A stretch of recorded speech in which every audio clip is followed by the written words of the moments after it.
What's up, everyone? I'm just gonna make a really short update today. There's not a ton going on, so I don't want to waste your time with the market. It's kind of just this is the Neo chart for the daily. Pull up Bitcoin. The Bitcoin chart is just we're chilling at this level. We are in. This is for sure a consolidation zone. If we break through it and to the downside, I think it's gonna be bad until we get to this 30K region. If we don't bounce hard from that, which I think we should get some type of substantial bounce.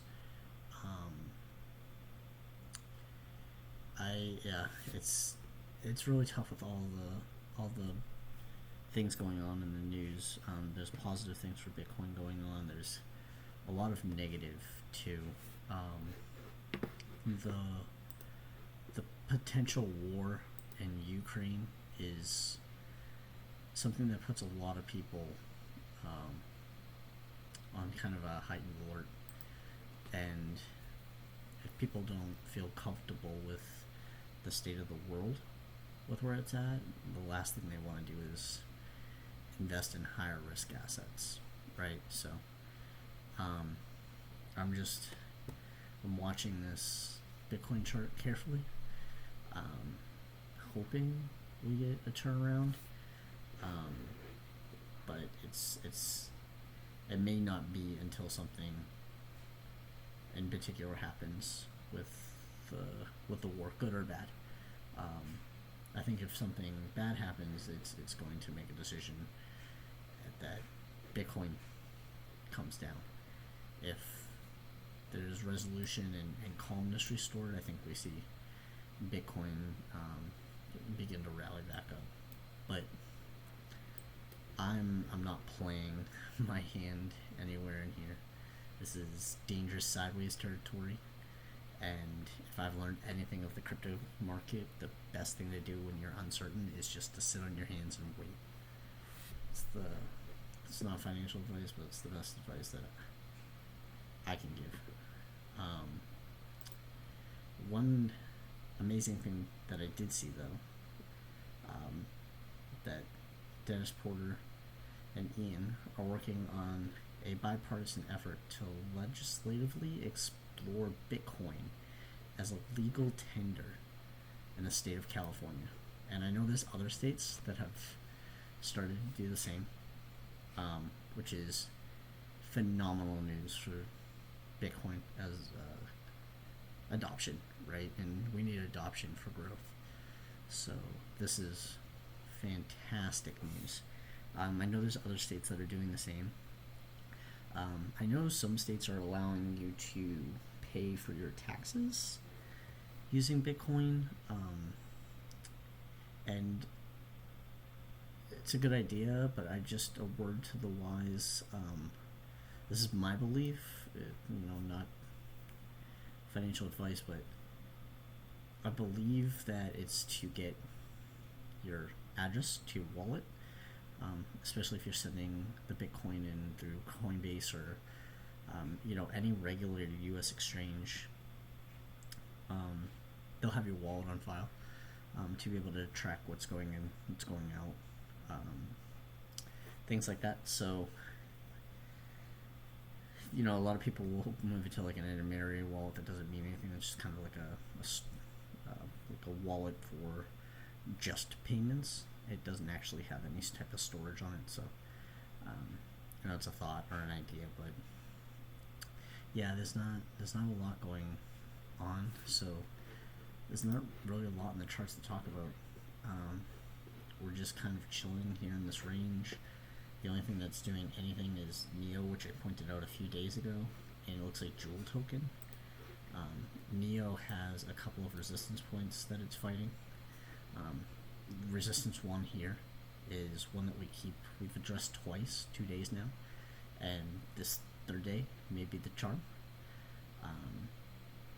We are still very high as far as volume is concerned. So we are for sure pushing coins around in the neo market, even with Bitcoin coming down. So I'll be watching neo closely. If Bitcoin were to behave, I think neo would be reshooting, right through these resistance blocks. But with Bitcoin falling back and forth, it's difficult for it to continue making moves to the upside with Bitcoin bringing it down. But I for sure will keep a watch on this. I made a post. Crypto crashing has been in the news, or it's been trending. So I posted one of my favorite pictures in this situation from Orange County. I don't know if anybody watches that, but Orange County choppers, the father and son used to fight like cats, and one of their fights was changed into a buy the dip scenario. It makes me laugh every time I see it. This one and there was one other. Let me see if I can pull it up.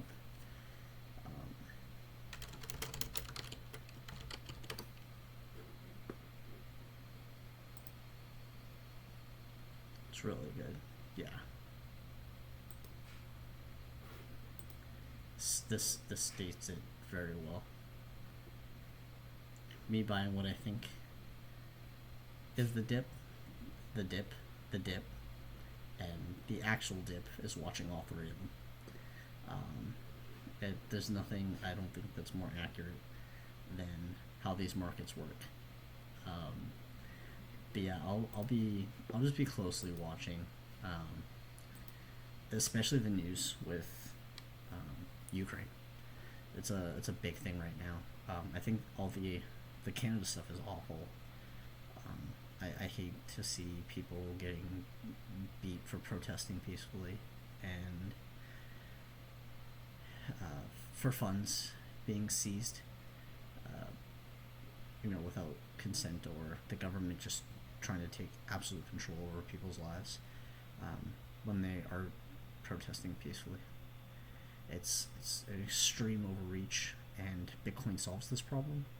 And the more that the government's tried to do this, I think the more people that are going to want to move to a decentralized network where the people have the power versus the government. But I think the biggest thing to watch for Bitcoin right now is what happens with Ukraine. I think that's the largest thing that can have a play here. I don't think this head and shoulders or inverse head and shoulders is invalidated yet, but I do think we bounce, in this type of range, until we get some type of better picture of what's going on with Ukraine, is my belief. But yeah, it doesn't look strong at the moment. I'm not gonna be bold-hearted about everything, but it doesn't look as awful as most of crypto Twitter's making it seem. There's for sure a setup for a move to the downside, but there's also a great position if this continues to move sideways and we don't move to the downside. If we do something similar to this and come back up, reclaim 40,000, and either continue straight up, or if we come from here, reclaim 40,000, even come back down and validate that support, that's even better. This is my ideal scenario right here. I would absolutely be buying this. If we bounce off this as support, I'll be definitely loading up some money for the move to the upside. I think if we can break 58k, we're in moon mission territory again. But I want to make sure everyone keeps in mind that the Fed is to have more talks shortly about inflation. At the beginning of March, I think they're going to be talking about inflation and what they're going to be doing with interest rates, which generally has a negative impact on the market if they say anything other than we're kicking the can down the road. So be watchful for that. But biggest thing is to keep your eye on the news story for Ukraine, because I think it's going to dictate a lot of what this market does. That's all I have for today. I just want to keep up with the daily videos. I hope they're helpful. Hope someone gets some value out of them. Tomorrow I'll try to make a little bit lengthier video about what my beliefs are, but yeah, if you have any corner requests, anything like that, I have started posting these onto YouTube as well. And I have a Twitter account. It's just at Phantom, PHANTAHM, and you can definitely shoot me messages. I'm happy to do any type of coin request or things like that to map out for you. More than happy to do that. So yeah, give me a follow, give me a like, and I'll keep the content flowing. Till then, have a great weekend. Stay safe out there, and peace.